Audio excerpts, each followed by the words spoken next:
La noche del 15 de septiembre de 1789 brillaba con un esplendor inusual en la hacienda Monteverde. Los candelabros de plata proyectaban sombras danzantes sobre los muros de piedra colonial, mientras el aroma de jazmines y rosas blancas impregnaba cada rincón del salón principal. Era la noche del compromiso entre Isabela Monteverde, la hija predilecta de don Rodrigo, y el capitán Diego Santillán, héroe de las campañas militares del norte y pretendiente más codiciado de San Luis Potosí. Los invitados, vestidos con sus mejores galas europeas, brindaban con vino español mientras una orquesta de cámara interpretaba melodías que llegaban desde Madrid. Isabela, radiante en su vestido de seda color marfil, bordado con hilos de oro, sonreía junto a Diego, quien lucía su uniforme militar impecable. Sin embargo, los ojos del capitán parecían buscar algo más allá de la celebración, algo que solo él conocía. En ese preciso instante, las puertas del salón se abrieron con un crujido que cortó la música como un cuchillo. Un silencio sepulcral cayó sobre la fiesta. Allí, en el umbral, apareció una figura envuelta en un velo de encaje blanco, tan pálida que parecía un espectro materializado de la nada. ¿Te emocionó esta historia? Entonces, suscríbete para no perderte la próxima. Catalina Monteverde había desobedecido la orden más sagrada de su padre: permanecer oculta en las sombras de la hacienda, lejos de los ojos del mundo que la consideraba una abominación. ¡Catalina! El grito de don Rodrigo resonó como un trueno en la noche serena. La joven avanzó lentamente, con una dignidad que contrastaba con el terror que sentía en su pecho. Su vestido blanco, tejido por sus propias manos durante años de soledad, arrastraba por el suelo de mosaicos. Cuando una ráfaga de viento atravesó el salón, el velo se deslizó de su cabeza, revelando lo que todos temían ver: cabello blanco como la nieve recién caída, piel translúcida que parecía brillar bajo la luz de las velas, y ojos de un violeta tan pálido que algunos juraron ver en ellos el reflejo de otra dimensión. Los murmullos comenzaron como susurros y crecieron hasta convertirse en exclamaciones ahogadas. Algunas damas se persignaron, caballeros dieron un paso atrás. Isabela palideció de furia y humillación, pero Diego sintió como si el tiempo se detuviera. Sus ojos se encontraron con los de Catalina y en ese instante revivió 1000 recuerdos de infancia. Los juegos secretos en el jardín, las promesas susurradas bajo la sombra de los naranjos, el día que le había jurado protegerla para siempre. «Es una maldición, una marca del demonio», gritó don Rodrigo, su rostro enrojecido por la ira y el alcohol. «Dios nos castiga con esta criatura. Padre, yo solo quería...» La voz de Catalina tembló, pero no se quebró. «Solo quería ver a mi hermana feliz. Quería bendecir su unión». «Tú no tienes derecho a bendecir nada». Don Rodrigo descendió las escaleras como una tormenta desatada.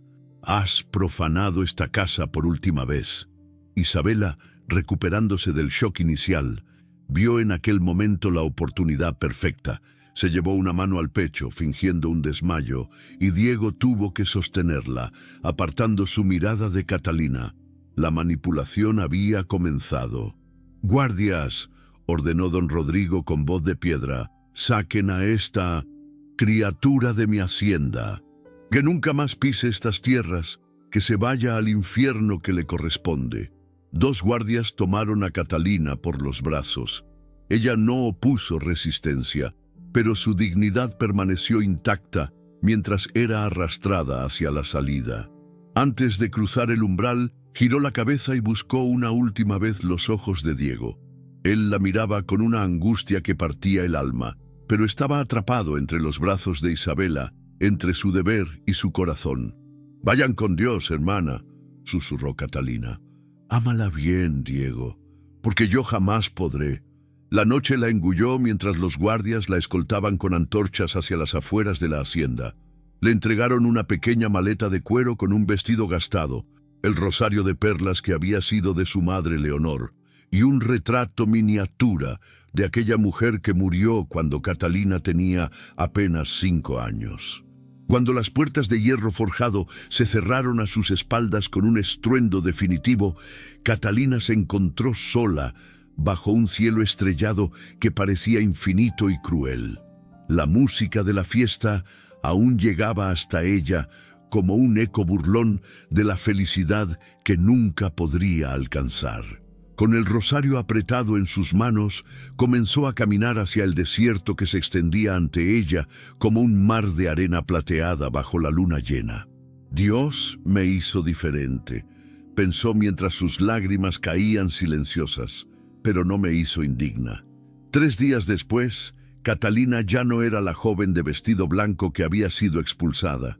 El sol implacable del desierto de San Luis Potosí la había transformado en una sombra quemada y sedienta. Su piel albina, tan delicada, se había llenado de ampollas dolorosas. Sus labios agrietados sangraban con cada respiración.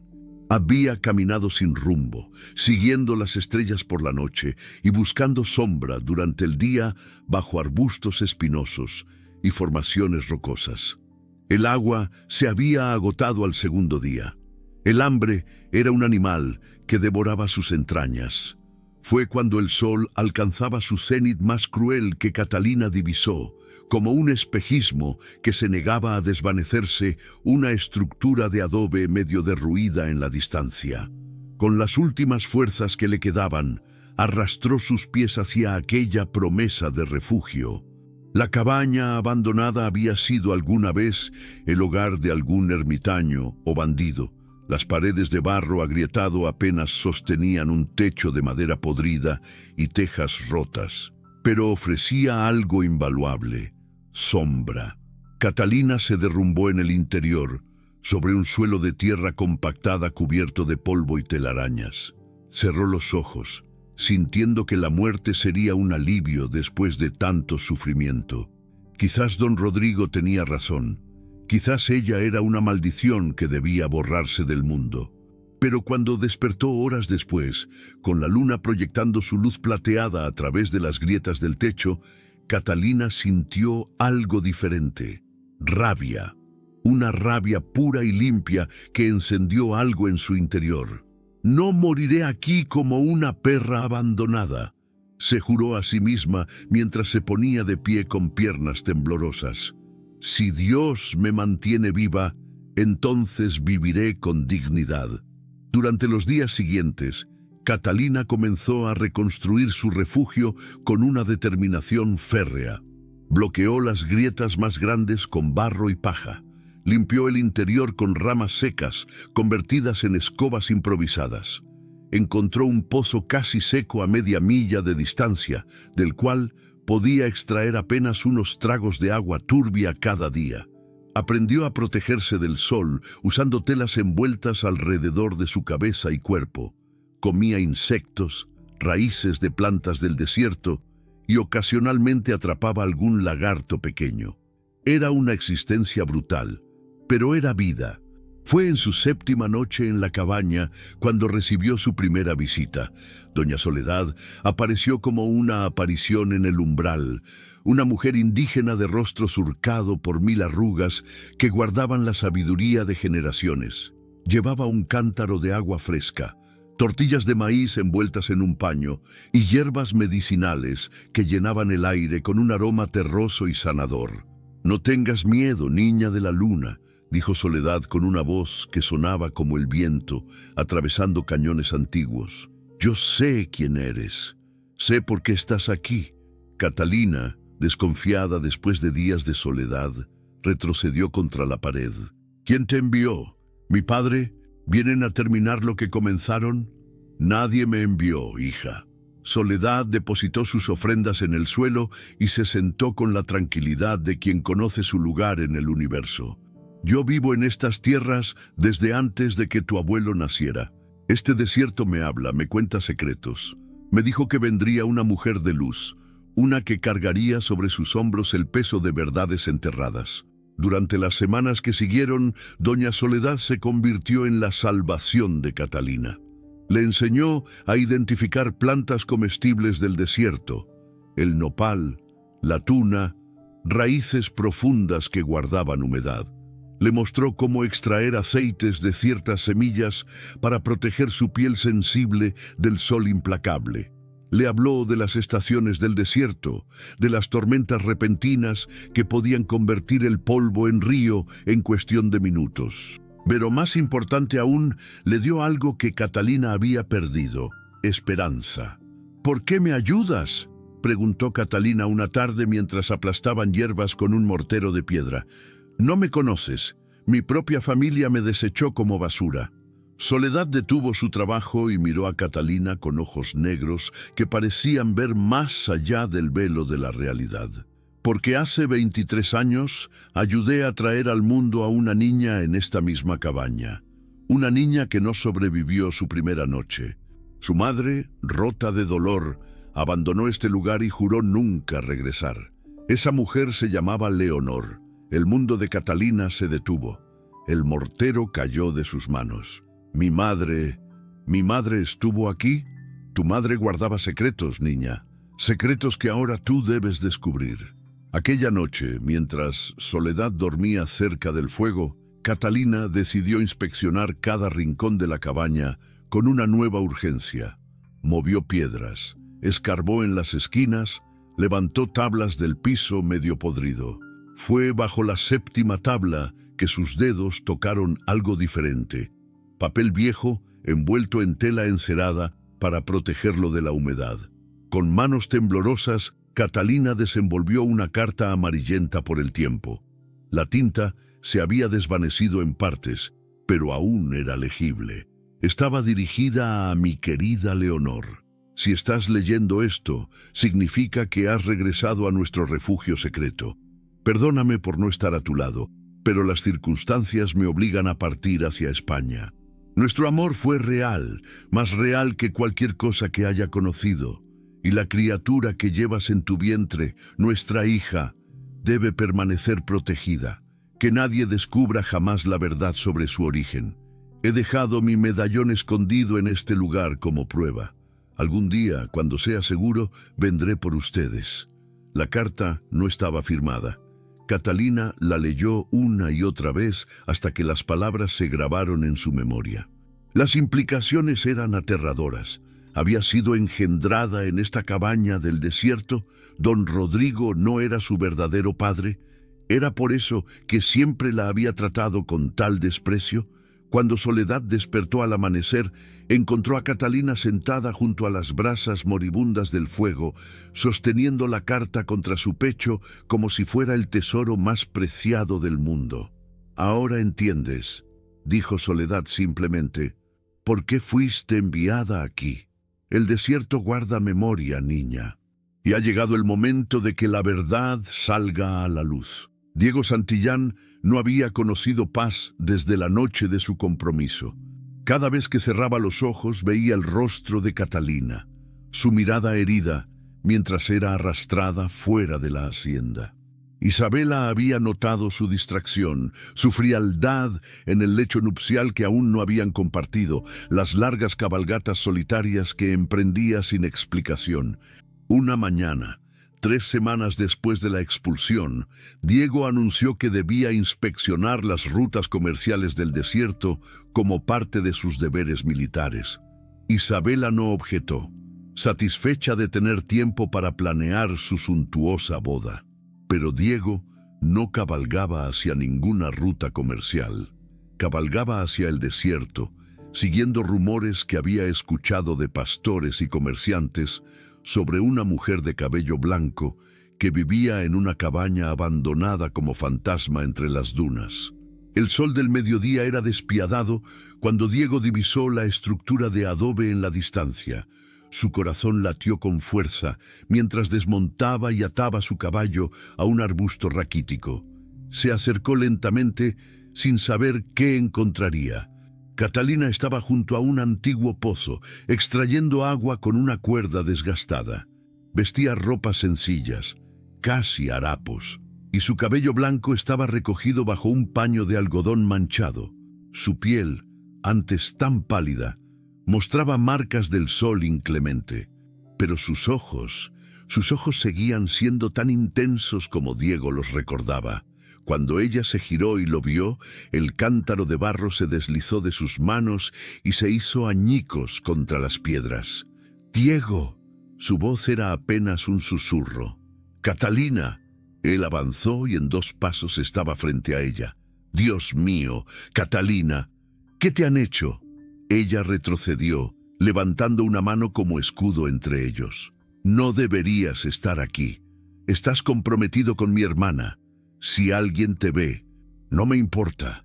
Diego tomó su mano sintiendo los callos que el trabajo duro había formado. «He pensado en ti cada día, cada noche. No puedo seguir fingiendo que lo que siento no existe. Tienes que fingir». Lágrimas brotaron de los ojos de Catalina. «Es tu deber, es tu honor. Yo soy nadie ahora.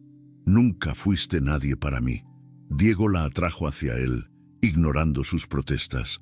«¿Recuerdas cuando éramos niños? Me hacías coronas de flores silvestres. Trepábamos al viejo naranjo en el jardín. Me prometiste que algún día escribirías un libro de todas las estrellas del cielo. Éramos niños, Diego», sollozó Catalina contra su pecho. «Los niños no entienden cómo funciona el mundo. No entienden que algunas personas nacen para ser amadas y otras nacen para ser olvidadas. Pues entonces seré un necio que nunca entiende». Diego levantó su rostro con suavidad. «Porque juro ante Dios que nunca te olvidaré». Y allí, bajo el sol brutal del desierto, junto a un pozo que guardaba los últimos suspiros de agua en kilómetros a la redonda, Diego besó a Catalina con una desesperación que contenía años de anhelo reprimido. Ella correspondió el beso, permitiéndose por un momento olvidar la realidad, olvidar que él pertenecía a otra, olvidar que ella era una paria sin familia ni futuro. Pero la realidad, cruel como siempre, regresó demasiado pronto. El sonido de cascos de caballo los separó bruscamente. Diego llevó su mano a la espada mientras Catalina retrocedía hacia la cabaña. De entre las dunas emergió una figura siniestra montada en un caballo negro. Vicente Aranda, el comerciante más rico y despiadado de la región. Vicente había seguido a Diego desde la hacienda, sospechando que el capitán escondía algo, y ahora, con una sonrisa que mostraba dientes manchados por el tabaco, había encontrado oro puro para su beneficio. «Capitán Santillán», dijo Vicente con falsa cordialidad mientras desmontaba. «Qué sorpresa encontrarlo aquí, en este lugar tan remoto y en tan interesante compañía. Márchese, Aranda». Diego se colocó protectoramente frente a Catalina. «Este no es asunto suyo». «Oh, pero creo que sí lo es». Vicente rodeó el pozo, evaluando a Catalina como quien evalúa ganado. La hija desechada de Monteverde, viviendo como una salvaje en el desierto. Y el futuro esposo de su hermana, visitándola en secreto. «Esto es escandaloso, delicioso. Si dice una palabra de esto», comenzó Diego. «¿Me retará a duelo?», rió Vicente. «No, no, capitán. Soy un hombre de negocios. Prefiero los acuerdos, y creo que podemos llegar a uno muy beneficioso para todos». Sus ojos se clavaron en Catalina con un deseo que la hizo sentir náuseas. «Hace años que deseo una esposa, alguien exótica, diferente, y la señorita Catalina ciertamente califica. Si ella acepta casarse conmigo, yo guardaré silencio sobre esta pequeña indiscreción. De lo contrario, bueno, don Rodrigo y la dulce Isabela estarían muy interesados en saber sobre este encuentro romántico». «Prefiero morir», escupió Catalina. «Eso puede arreglarse también», sonrió Vicente. «El desierto es peligroso, los accidentes ocurren, las mujeres solas desaparecen». Diego desenvainó su espada a medias, pero Catalina lo detuvo. «No», dijo con voz firme, «no mancharás tus manos con esta sabandija, no vale la pena». Vicente rió, montó su caballo y los miró desde arriba. «Pensaré en una fecha apropiada para nuestra boda, querida Catalina. Te daré tiempo para acostumbrarte a la idea. Mientras tanto, capitán, le sugiero que regrese con su prometida. No querrá que sospeche de sus paseos vespertinos. Y con eso, espoleó su caballo y desapareció entre las dunas, dejando tras de sí una nube de polvo y amenazas no dichas. Diego intentó abrazar a Catalina nuevamente, pero ella se apartó. «Vete», dijo con voz rota, «vete y no regreses nunca. Cásate con Isabela, sé feliz, olvídame». «Catalina, vete», gritó ella, y en su grito había tanto dolor que Diego sintió que su corazón se partía. «Si me amas, aunque sea un poco, déjame ir. No soporto ser la razón de tu deshonra». Diego montó su caballo con lágrimas corriendo por su rostro curtido por el sol. Antes de partir, la miró una última vez. «Jamás te olvidaré, Catalina Monteverde, jamás». Y cabalgó de regreso hacia su jaula dorada, dejando a Catalina sola bajo el cielo infinito del desierto. Ella se dejó caer junto al pozo, entre los fragmentos del cántaro roto, y lloró hasta que no le quedaron más lágrimas. Y cuando doña Soledad la encontró horas después, acurrucada como niña perdida, la anciana simplemente se sentó a su lado y le acarició el cabello blanco, mientras tarareaba canciones antiguas de consuelo. «El dolor es parte del camino, niña», susurró Soledad, «pero no es el destino. La verdad aún te espera, y cuando la encuentres, serás más fuerte que cualquier hombre que intente controlarte». Catalina se aferró a esas palabras como náufrago a tabla en medio de la tormenta, porque en las profundidades de su corazón roto una nueva determinación comenzaba a germinar. Descubriría la verdad sobre su origen, reclamaría su identidad, y nunca, jamás, permitiría que hombres como Vicente Aranda o don Rodrigo Monteverde definieran su valor. El desierto la había forjado en sus arenas ardientes, y de esas arenas, como la rosa más resiliente, Catalina florecería. La amenaza de Vicente Aranda pendía sobre Catalina como espada de Damocles. Durante las noches, mientras el viento del desierto aullaba entre las grietas de la cabaña, ella permanecía despierta imaginando los horrores que aquel hombre podría infligirle si decidía hacerla suya por la fuerza. Pero Catalina ya no era la muchacha asustada que había sido expulsada de la hacienda. El desierto la había templado como el fuego templa el acero. Una madrugada, cuando las estrellas aún brillaban sobre el horizonte, Vicente llegó a la cabaña con una propuesta formal. Traía consigo un documento matrimonial y un sacerdote corrupto dispuesto a oficiar una boda silenciosa. Su sonrisa era la de un depredador que saborea la victoria antes de morder. «He sido paciente, Catalina», dijo, mientras desmontaba de su caballo negro. «Pero mi paciencia tiene límites. Firmarás este documento ahora o me aseguraré de que el querido capitán Santillán amanezca mañana con su reputación destruida y tu hermana enterada de su traición». Catalina emergió de la cabaña con un cuchillo de cocina escondido entre los pliegues de su falda. Su cabello blanco brillaba como plata líquida bajo la luz de la luna menguante.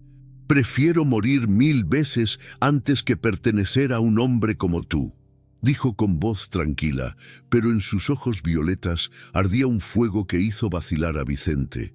«¿Me amenazas, mujer?». Vicente avanzó, extendiendo la mano para tomarla del brazo. Fue entonces cuando Catalina sacó el cuchillo y lo hundió en el hombro de Vicente.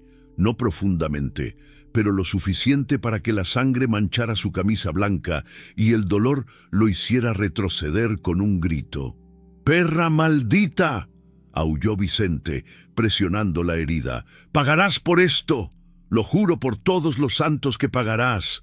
El sacerdote corrupto ya había huido hacia su caballo, y Vicente, sangrando y humillado, montó el suyo con dificultad. «Esto no termina aquí», escupió antes de alejarse al galope. «Te arrepentirás de haberme rechazado, a ti y a todos los que te protegen». Cuando doña Soledad llegó al amanecer y vio las manchas de sangre en la tierra, supo que la tormenta que se avecinaba sería devastadora. «Has herido su orgullo, niña», dijo la anciana mientras limpiaba el cuchillo. «Y un hombre como Vicente, herido en su orgullo, es más peligroso que una serpiente acorralada». Catalina lo sabía, pero no se arrepentía. Mientras tanto, en la hacienda Monteverde, Vicente ejecutaba su venganza con precisión quirúrgica.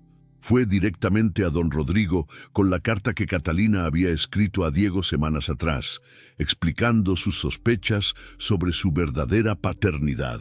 Vicente había sobornado a un sirviente para interceptarla antes de que llegara a su destinatario. «Don Rodrigo», dijo Vicente con falsa preocupación, «me duele traer estas noticias, pero como hombre de honor, debo informarle que su hija bastarda no solo vive en pecado en el desierto, sino que además difunde mentiras sobre su linaje, y peor aún, el capitán Santillán la visita regularmente, mancillando el honor de su futura esposa». Don Rodrigo leyó la carta con manos temblorosas. Cada palabra era un puñal en su orgullo. Cuando terminó, su rostro estaba púrpura de furia. «Esa maldita», susurró, «esa maldita criatura aún se atreve a cuestionar mi sangre, a manchar el nombre de Leonor, a destruir el compromiso de Isabela». «Con su permiso», sugirió Vicente, «hay una solución. Los conventos del norte reciben mujeres problemáticas. Allí podría vivir el resto de sus días en silencio y oración, lejos de tentaciones y escándalos». «Sí», don Rodrigo golpeó la mesa con el puño. «Sí, que se pudra en un convento, que aprenda obediencia ante Dios si no pudo aprenderla ante su padre». Isabela, quien había escuchado toda la conversación desde el corredor, sintió por primera vez una punzada de culpa. Ella había deseado que Catalina desapareciera, es cierto, pero oírla condenar a un convento, sacudió la cabeza. «Es mejor así», se dijo a sí misma. «Con ella lejos, Diego finalmente será completamente mío». Esa misma noche, don Rodrigo organizó un evento social bajo el pretexto de celebrar el próximo matrimonio de Isabela y Diego. Pero el verdadero propósito era diferente. Había enviado una invitación urgente a Catalina, firmada por Father Antonio Salazar, alegando que tenía información vital sobre su madre Leonor. Catalina, desesperada por respuestas, cayó en la trampa. Doña Soledad le advirtió que no fuera, pero el deseo de verdad era más fuerte que la precaución. Catalina se vistió con el mejor vestido que poseía, uno de terciopelo negro que Soledad había conseguido de una familia de comerciantes, y cubrió su cabello con una mantilla de encaje. Lucía como una viuda española en luto. El baile de máscaras que don Rodrigo había organizado era suntuoso.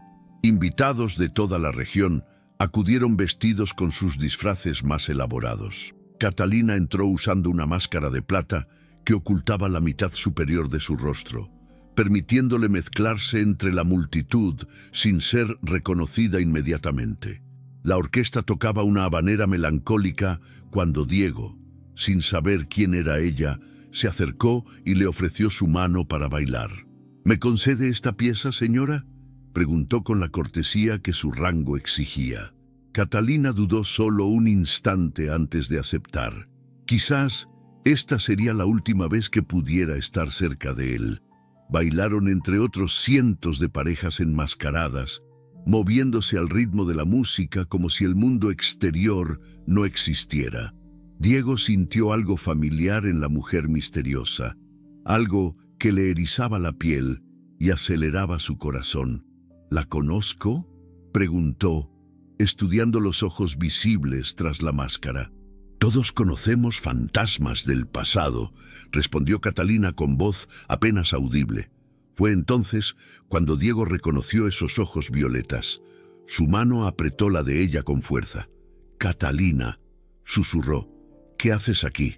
Es peligroso». «Vine buscando verdades», respondió ella, «pero creo que solo encontraré más mentiras».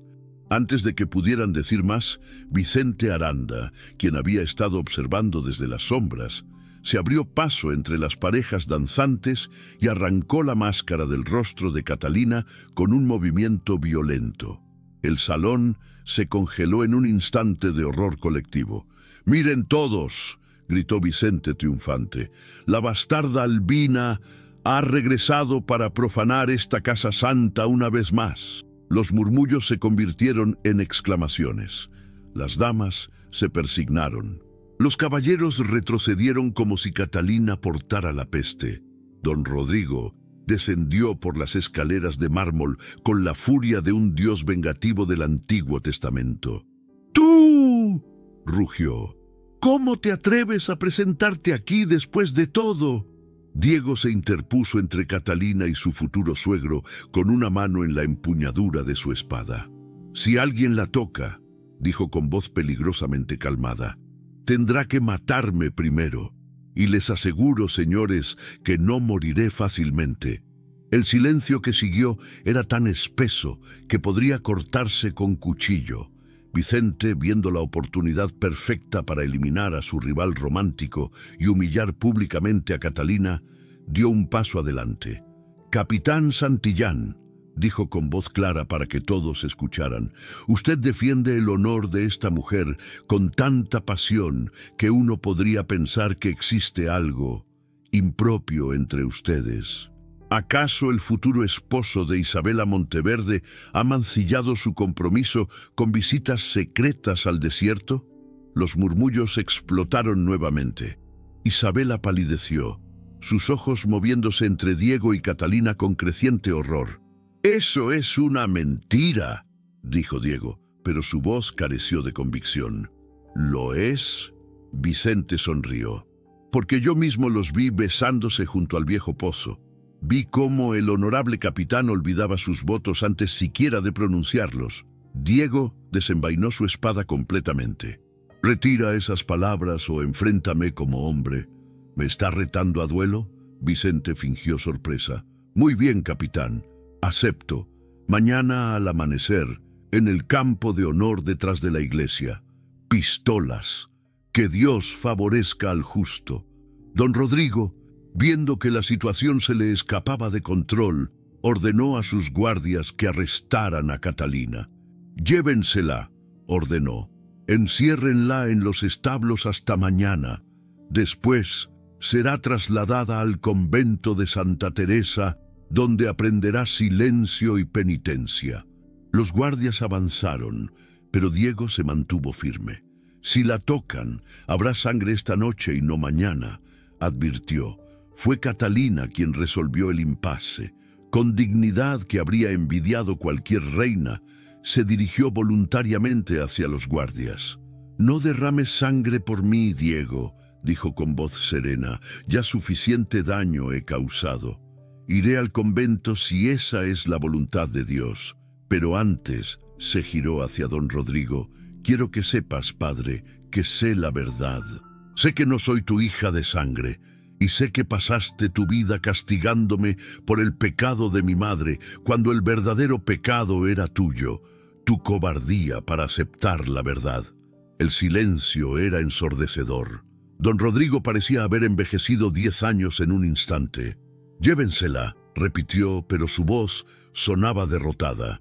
Mientras Catalina era escoltada fuera del salón, cruzó una última mirada con Diego.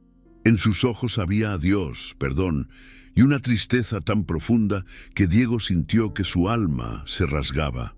Isabela, temblando, se acercó a Diego y tomó su brazo. «¿Es verdad?», susurró. «¿La amas a ella?». Diego no respondió. Su silencio era respuesta suficiente. La noche del duelo, Diego apenas durmió. Permaneció en la capilla de la hacienda, rezando no por su propia vida, sino por el alma de Catalina, quien al amanecer sería enviada al convento más remoto de la región. Cuando el sol comenzó a teñir el horizonte de rosa y dorado, Diego se dirigió al campo detrás de la iglesia. Vicente ya estaba allí, junto a 2 testigos y un médico. Fader Antonio Salazar también estaba presente, con rostro sombrío, para administrar los últimos sacramentos si fuera necesario. Las pistolas fueron cargadas con ceremonial solemnidad. Los dos hombres se colocaron espalda con espalda, caminaron 10 pasos, se giraron. El disparo de Vicente sonó primero. La bala pasó rozando la oreja de Diego, quien sintió el calor del plomo. Diego apuntó cuidadosamente. Podría matar a Vicente fácilmente desde esa distancia, pero en el último segundo desvió ligeramente el cañón y disparó, hiriendo solo el hombro de su oponente. Vicente cayó al suelo, gritando de dolor y humillación.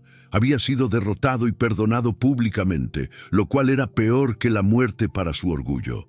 «No mancharé mis manos con tu sangre inmunda», dijo Diego antes de alejarse. Pero Vicente, desde el suelo, sangrando y llorando de rabia, juró su venganza. «Esto no termina aquí, Santillán», escupió. «Te destruiré, a ti y a tu preciosa Albina. Los hundiré en la miseria». Diego ignoró sus amenazas y cabalgó directamente hacia donde sabía que estaban llevando a Catalina, pero llegó demasiado tarde. El carruaje que la transportaba ya había partido hace una hora hacia el norte, hacia el convento de Santa Teresa, escondido entre montañas infranqueables. Catalina había desaparecido nuevamente, pero esta vez detrás de muros de piedra y votos de silencio. Vicente, recuperándose de su herida, fue directamente a don Rodrigo con su último as bajo la manga. La información completa sobre la carta que Catalina había encontrado en la cabaña, los nombres, las fechas, todo lo necesario para destruir completamente el apellido Monteverde si la historia salía a la luz. «Existe una solución», sugirió Vicente. «Usted me entrega las tierras del norte que tanto deseo, y yo me aseguraré de que todos los documentos comprometedores sobre Leonor y su amante español desaparezcan para siempre». Don Rodrigo, atrapado entre su orgullo y su miedo, aceptó. Firmó las escrituras aquella misma tarde, vendiendo su alma y sus tierras para mantener enterrado un secreto que de todos modos ya comenzaba a desenterrarse. Mientras tanto, en el convento de Santa Teresa, Catalina era recibida por Madre Inés, la superiora. Una mujer de rostro severo pero ojos bondadosos que reconoció inmediatamente la injusticia que se cometía. «No perteneces aquí, hija», le dijo en privado, «pero mientras estés bajo mi techo, estarás protegida, y quizás encuentres aquí las respuestas que buscas, porque el convento de Santa Teresa guardaba secretos antiguos, y en sus archivos polvorientos, entre registros de bautismos y defunciones que databan de más de 50 años atrás, estaba la verdad que Catalina había estado buscando desde que encontró aquella carta en la cabaña del desierto. La verdad sobre quién era realmente. La verdad sobre el amor prohibido entre Leonor y don Alfonso de Córdoba. Y la verdad sobre una profecía que había predicho hace generaciones que una niña de luz nacería para traer justicia y ruina a los poderosos. Catalina leyó los documentos a la luz de velas en la biblioteca del convento, con lágrimas corriendo por su rostro. Cada palabra era una revelación, cada página un fragmento de su identidad que le había sido robado.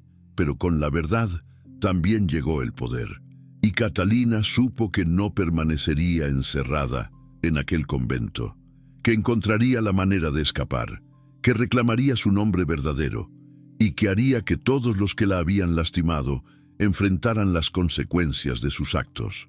El segundo acto de su vida estaba terminando, pero el tercero sería de justicia, verdad y redención, o de destrucción total.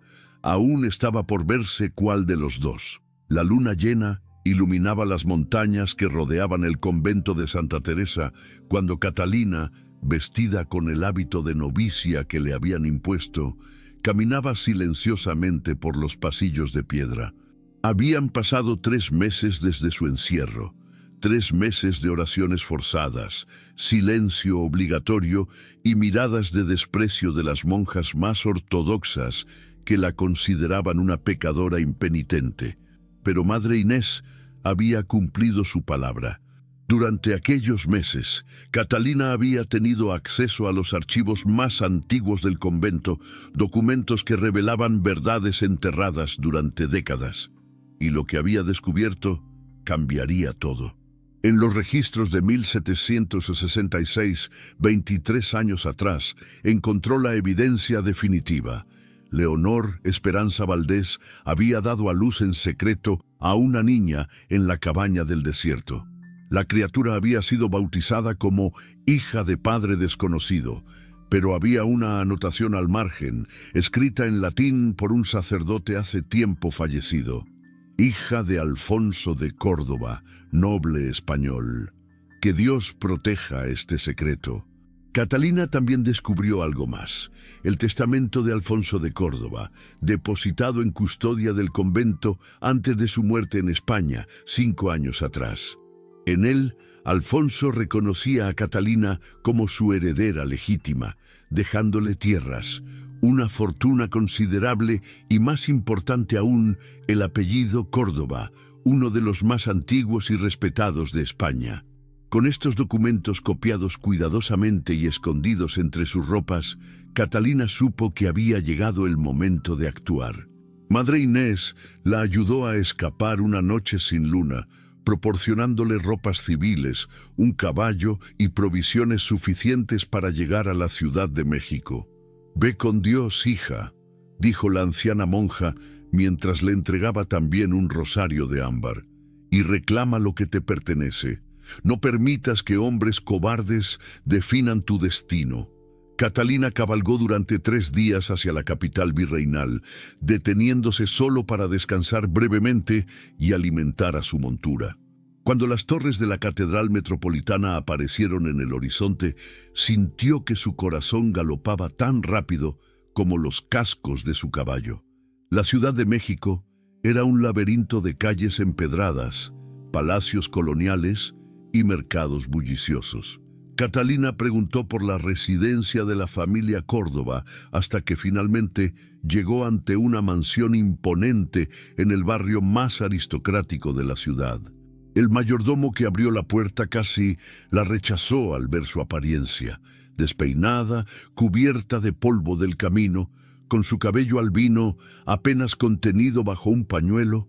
Pero Catalina sacó el medallón de oro que había encontrado en la cabaña y lo mostró con autoridad. «Este medallón perteneció a Alfonso de Córdoba», dijo con voz firme, «y yo soy su hija. Exijo hablar con doña Mercedes de Córdoba». El mayordomo palideció al reconocer el medallón familiar. Minutos después, Catalina fue conducida a un salón suntuoso, donde una anciana de cabello plateado y porte aristocrático la esperaba sentada en una silla de terciopelo carmesí. Doña Mercedes de Córdoba, tía del difunto Alfonso y matriarca de la familia, estudió a Catalina con ojos agudos que habían visto pasar 80 años de historia. «Los ojos», susurró la anciana, «tienes los ojos de mi sobrino, ese violeta pálido tan distintivo de nuestra sangre». Catalina se arrodilló y presentó todos los documentos que había reunido: el testamento, los registros bautismales, la carta que había encontrado en la cabaña, el medallón. Doña Mercedes leyó cada documento con lágrimas corriendo por sus mejillas arrugadas.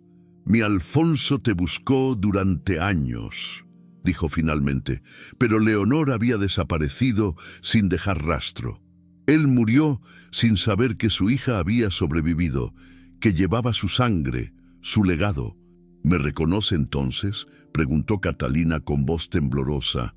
«¿Acepta que soy una Córdoba?». «No solo te reconozco, niña». Doña Mercedes se puso de pie con dificultad y tomó el rostro de Catalina entre sus manos. «Te reclamo como la heredera legítima de Alfonso. Eres Catalina de Córdoba y Valdés, y todo lo que fue de mi sobrino ahora es tuyo por derecho de sangre». Por primera vez en su vida, Catalina sintió que pertenecía a algo más grande que su dolor. Tenía una familia, tenía un nombre, tenía un lugar en el mundo, pero su alegría fue interrumpida cuando el mayordomo entró apresuradamente. Señora, hay hombres armados en la puerta. Dicen que vienen a arrestar a una fugitiva del convento de Santa Teresa. Vicente Aranda había descubierto la fuga de Catalina y, temiendo que ella poseyera información que podría arruinarlo, había movilizado a sus hombres y sobornado a las autoridades para capturarla antes de que pudiera reclamar su herencia públicamente.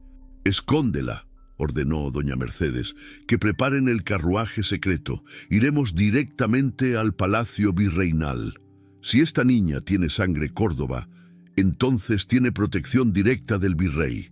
Pero antes de que pudieran escapar, los hombres de Vicente irrumpieron violentamente en la mansión. Hubo gritos, forcejeos, y Catalina fue arrastrada hacia la calle mientras doña Mercedes gritaba órdenes a sus propios guardias. Fue en ese momento de caos cuando apareció Diego Santillán.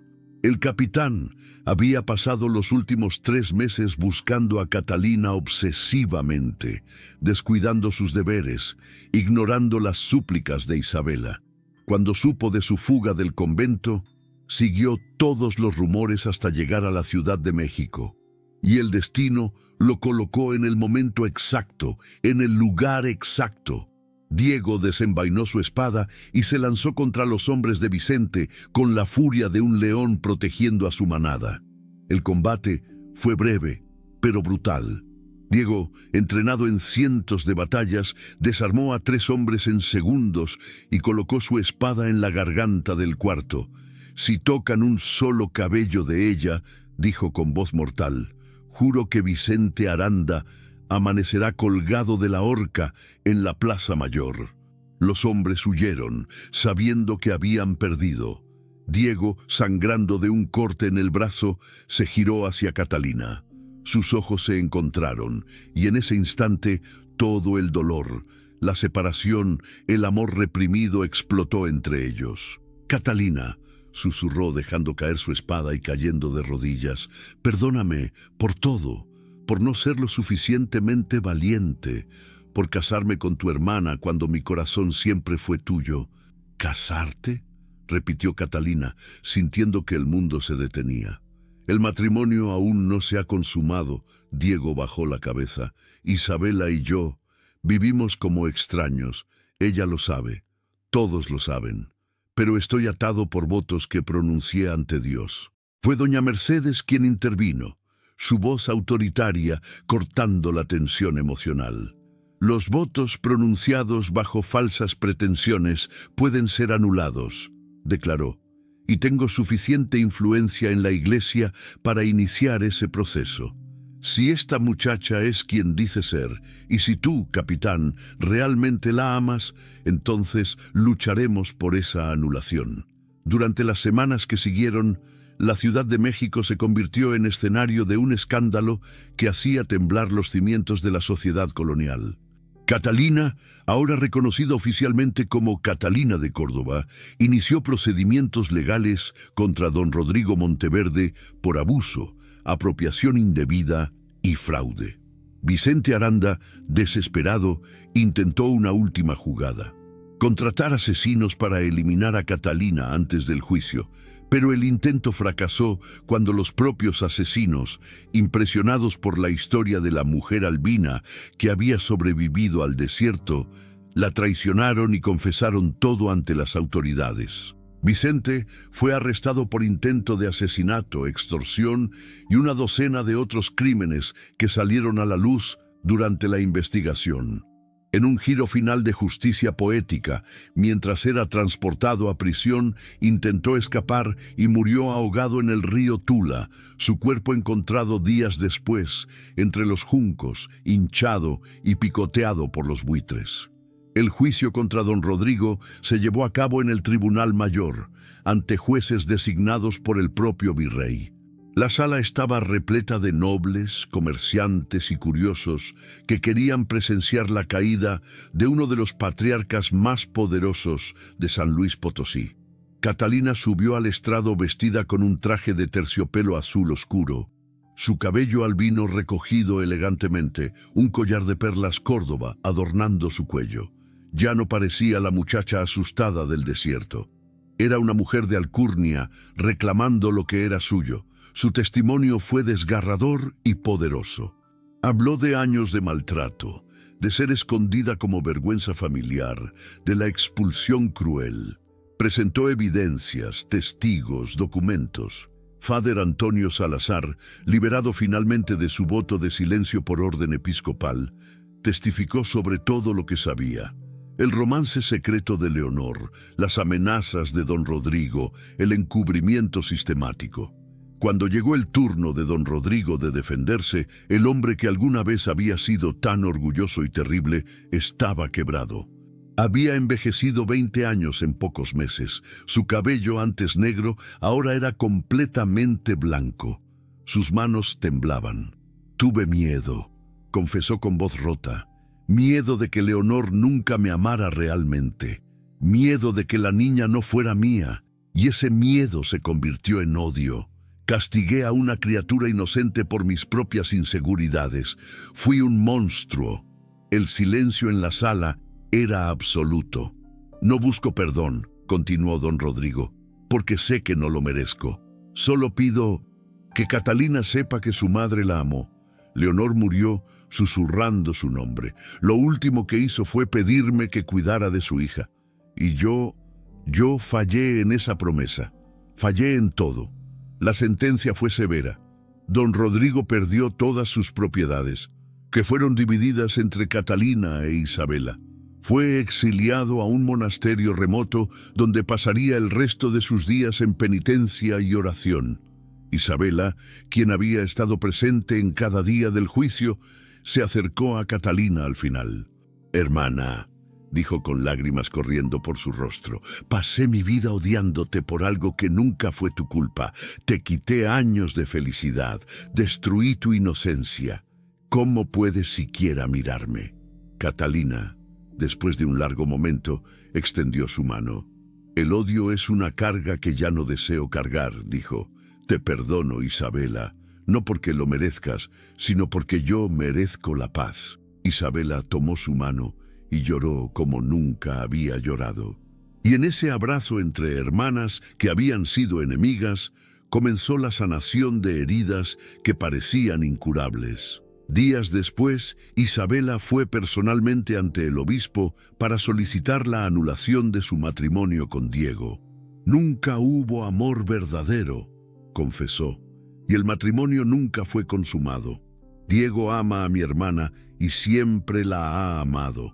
Yo fui solo un obstáculo. Libérenlo de estos votos para que pueda encontrar la felicidad que merece». El proceso de anulación fue sorprendentemente rápido, dada la influencia de doña Mercedes y la evidencia presentada. 6 meses después del juicio, Diego Santillán era oficialmente libre. Catalina había regresado al desierto durante aquellos meses, no a la cabaña derrumbada, sino a una nueva propiedad que había comprado con su herencia. Una hacienda pequeña pero hermosa en el límite del desierto, donde había plantado un jardín de rosas blancas que florecían milagrosamente incluso bajo el sol implacable.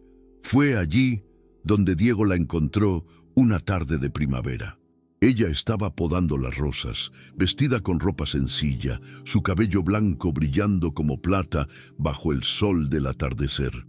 Cuando vio a Diego descender de su caballo, dejó las tijeras de jardín y simplemente esperó. Diego caminó lentamente hacia ella, como si temiera que fuera un sueño que se desvanecería al contacto. «Catalina de Córdoba», dijo arrodillándose ante ella entre las rosas blancas, «he sido un cobarde. He permitido que el deber, el honor y el miedo dictaran mi vida, pero ya no más. Te amo. Te he amado desde que éramos niños trepando naranjos. Te amaré hasta el día que mi corazón deje de latir. ¿Me harías el honor de convertirte en mi esposa?» Catalina sintió lágrimas corriendo por su rostro mientras caía de rodillas frente a él. «Sí», susurró, «1000 veces sí». Se casaron 3 meses después, no en una catedral grandiosa, sino al aire libre, en medio del desierto, bajo un cielo tan azul que parecía infinito. Doña Soledad ofició la ceremonia según las costumbres antiguas de su pueblo. Father Antonio dio la bendición católica. Doña Mercedes lloró de alegría. Isabela, reconciliada con su hermana, fue la madrina. La pequeña comunidad del desierto que Catalina había ayudado durante sus meses de exilio asistió, trayendo flores silvestres y canciones tradicionales.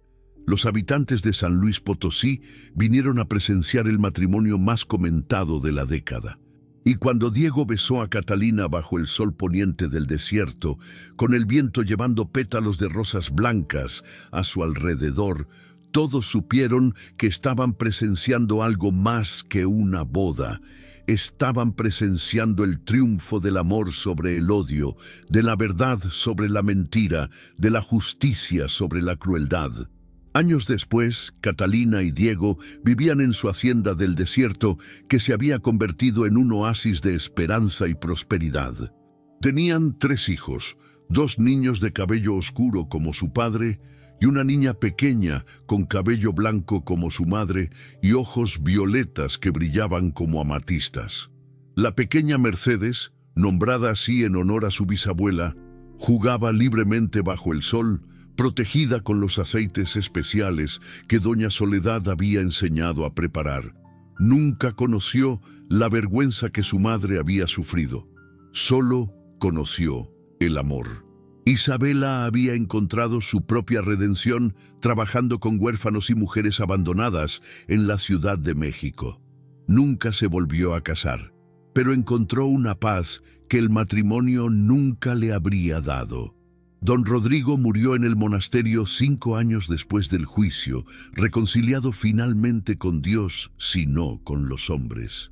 En su testamento final, dejó una carta para Catalina que simplemente decía: «Perdóname si puedes. Yo nunca pude perdonarme a mí mismo». Doña Soledad continuó viviendo en el desierto, enseñando medicina tradicional a las nuevas generaciones y visitando regularmente a Catalina. Las 2 mujeres, tan diferentes pero unidas por el destino, se habían convertido en algo más que amigas. Eran familia. Una tarde de verano, 10 años después de su boda, Catalina estaba sentada en el porche de su hacienda, sosteniendo a su hija Mercedes en su regazo, mientras Diego jugaba con los niños en el jardín. La pequeña Mercedes señaló una rosa blanca particularmente hermosa que crecía sola en el borde del jardín, donde el desierto comenzaba. «Mami, ¿cómo puede crecer esa rosa ahí, donde no hay agua?», preguntó con la curiosidad inocente de los 5 años. Catalina sonrió, besó la frente de su hija y respondió con voz suave: «Porque las cosas más hermosas, mi amor, florecen precisamente donde nadie cree que puedan hacerlo. Esa rosa creció en el lugar más difícil porque tenía algo especial dentro de ella. La voluntad de vivir, de florecer, de ser hermosa sin importar lo que el mundo dijera». «¿Como tú, mami?», preguntó Mercedes, tocando el cabello blanco de su madre. «Como tú también, mi pequeña rosa». Catalina la abrazó más fuerte. «Nunca permitas que nadie te diga que eres menos que perfecta. Nunca dejes que el miedo de otros defina quién eres. Florece, mi amor, florece donde sea que la vida te plante». Diego se acercó y rodeó a su familia con los brazos, los 4 contemplando el horizonte infinito del desierto, mientras el sol se ponía en una explosión de naranjas, rosas y violetas que parecían pintados especialmente para ellos. Y allí, en el jardín que habían cultivado juntos en medio de la nada, las rosas blancas seguían floreciendo, temporada tras temporada, año tras año, desafiando todas las leyes de la naturaleza. Porque el amor verdadero, como las rosas del desierto, no necesita condiciones perfectas para florecer. Solo necesita raíces profundas y la voluntad inquebrantable de vivir. Y vivieron. Oh, ¿cómo vivieron? ¿Te emocionó esta historia? Entonces, suscríbete para no perderte la próxima. La rosa del desierto. Una historia de amor, verdad y redención bajo el sol implacable del México colonial.